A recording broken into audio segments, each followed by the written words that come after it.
उच्च न्यायालयाच्या रेल्वे साखळी बॉम्ब स्फोटातील आरोपींच्या निर्दोष मुक्ततेच्या निर्णयाला राज्य सरकारचं सर्वोच्च न्यायालयात आव्हान, आज होणार सुनावणी। सिग्नलवर थांबलेल्या रिक्षात चढून कॉलेजला जाणाऱ्या तरुणीचा केला विनयभंग, मुंबईतल्या वांद्रेतल्या घटनेनं खळबळ।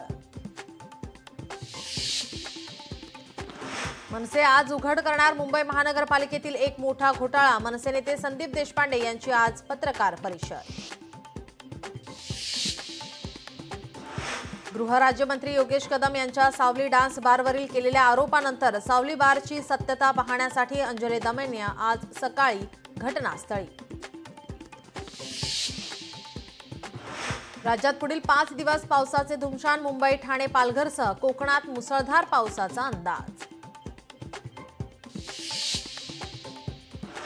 राज्यातील 15 विद्यापीठात प्राध्यापकांची 1166 पदे रिक्त, मुंबई, पुणे, नागपूर विद्यापीठात सर्वाधिक जागा रिक्त पदांमुळे विद्यापीठाचे शैक्षणिक उपक्रम आणि संशोधनावर मोठा परिणाम।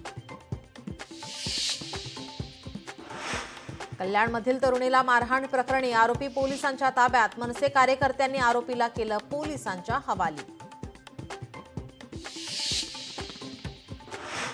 शुभमन गिलच्या नेतृत्वात टीम इंडिया इंग्लंडच्या दौऱ्यावर, इंग्लंड विरुद्धच्या चौथी कसोटी आज मॅचेस्टरमध्ये।